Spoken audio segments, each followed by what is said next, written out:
I want to present to you one concept called extreme listening. If you guys get a chance to watch any documentary from Dia Khan, she's an investigative reporter that actually goes to terrorist camps and white supremacist groups and gets to know them to understand why they think and behave the way they do. And she says it involves extreme listening because they believe everything she doesn't. But what if we did that in our lives? What if we practiced extreme listening?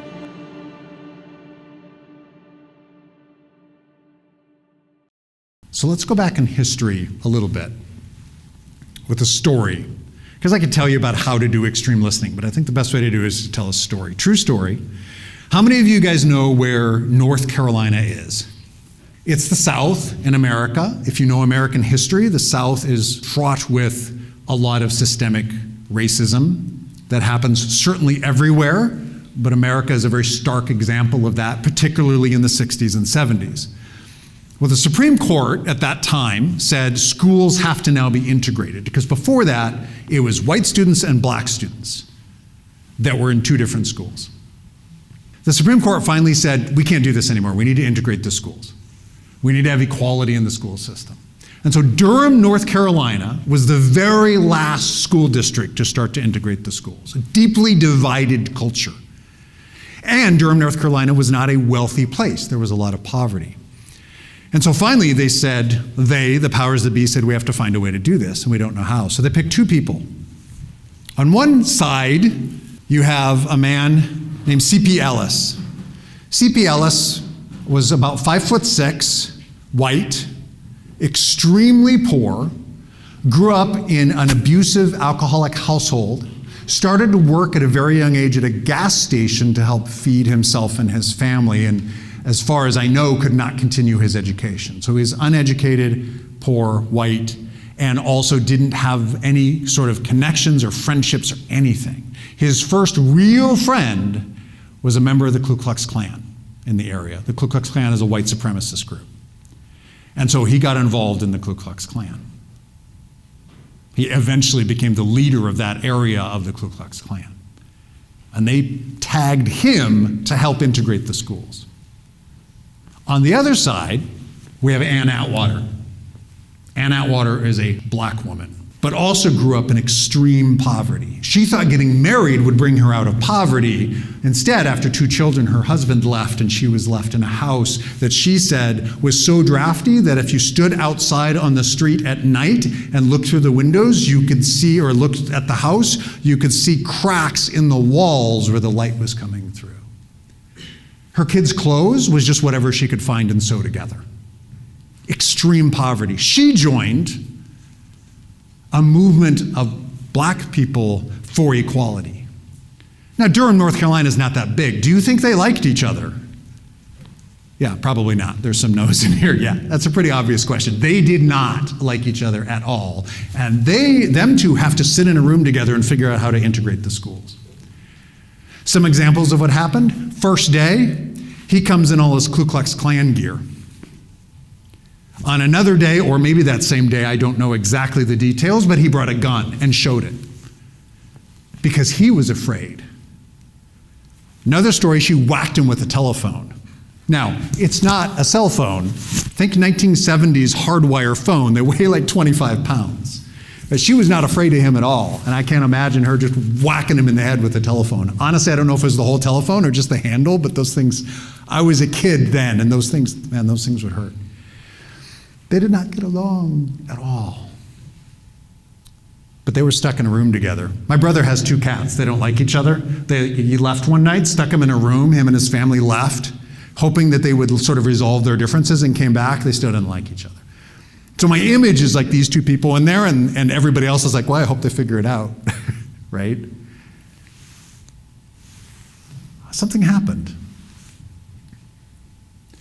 When they came out of those meetings, and they came to a conclusion of how to integrate the schools, he pulled out his Ku Klux Klan card and tore it up and denounced everything he believed his entire life. Why? Because both of them, and I believe Ann Atwater started to listen. Extreme listening. See, we listen all the time. We listen to our parents, we listen to our teachers, we listen to our friends, we listen to people at work, we listen to the bus driver, we listen to everybody, but seldom do we allow other people the feeling of being heard.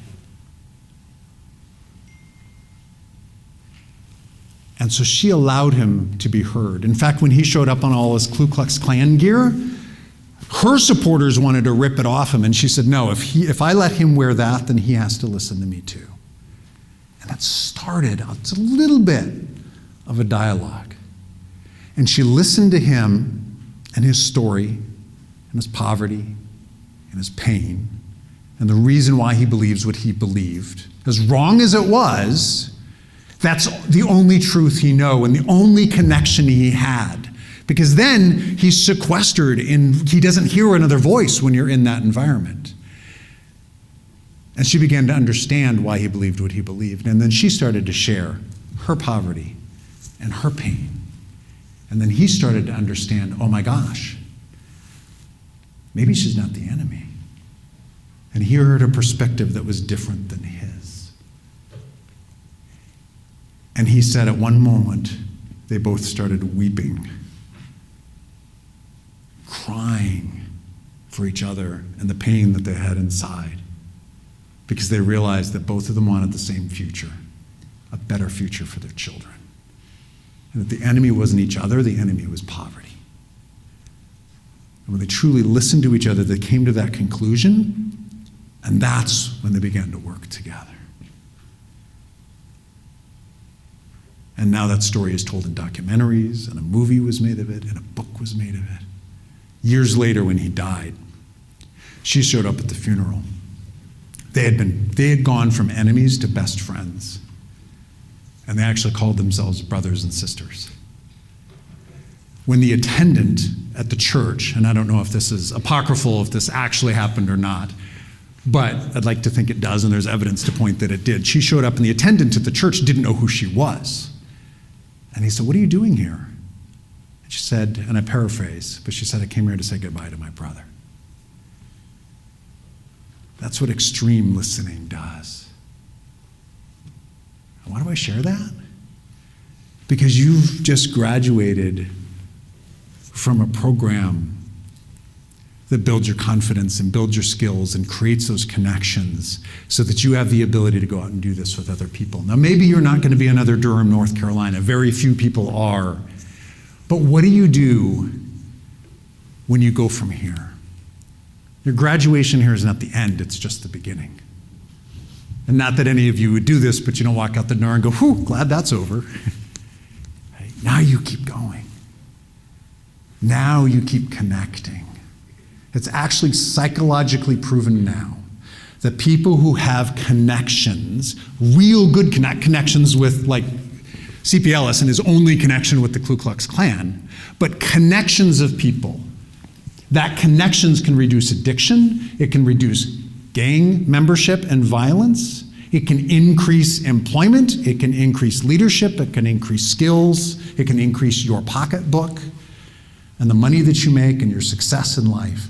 Those connections that you're building and that you've built, don't stop with that. Keep going, because those connections will continue to change your life and the life of those around you. And I'm going to conclude with this. Some of you might have heard me if you were in my storytelling workshop. There's a sociologist, his name is Nicholas Christakis, and he studied the sociology of connections. How many of you have heard of like 6 degrees of separation or 6 degrees of Kevin Bacon? Okay. How many of you know who Kevin Bacon is? Okay. He was a famous actor in like the 80s, 90s, early 2000s, and now he's like in the MCU a little bit, so you might see him if you're like a Marvel fan. Kevin Bacon is not special. It's not like Kevin Bacon is like especially connected to everybody on the planet. But they did a study and they used Kevin Bacon as kind of an example. That we are 6 degrees, and possibly now with the growth of social media, Neil deGrasse Tyson, granted he's an astrophysicist, not a sociologist, but he thinks that it might even be 4 degrees. That we are a friend away from connecting to everybody on the planet. Which is crazy if you think about it. Think about anywhere, some remote place in the world, we could be connected with that person just through 4 degrees or 6 degrees. It's been proven at 6 degrees. That's nuts. Well, Nicholas Christakis was like, okay, if we're all connected, what is our influence? And he found out that influence goes out 3 degrees of separation. That's huge. That's half of everybody we're connected to, but it's huge because now the way I treat you influences the way you treat your friend's friend. Now think of that as an expanding network. You have friends who have friends that are not your friends, who have friends that are not their friends. Because we're not all just in one big silo. We're not stuck on a ship with nobody else to talk to. And so as that grows, the influence, granted, diminishes at every ripple that goes out, but it's still noticeable. So if I practice extreme listening with you, and you feel heard, and you feel seen, how does it make you feel? You stand up a little straighter, have a little bit more confidence, talk to people, get that job, whatever it might be.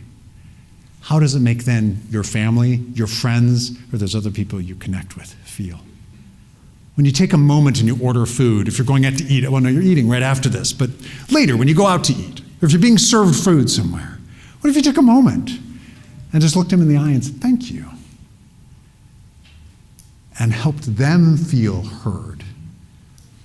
How does that affect them and their job and who they're with and their coworkers? And so don't leave today and forget, but practice the simple yet extremely difficult task. Should I say task? Practice the practice of extreme listening. You know when your parents are like, you're like, yeah, mom, dad, right? I know, I have teenagers, right? What if you practiced a little bit of extreme listening with your parents? Even if you disagree with them. Go out and practice extreme listening because those connections will go with you for the rest of your life. And as Diakon says, we all have the ability to make a difference.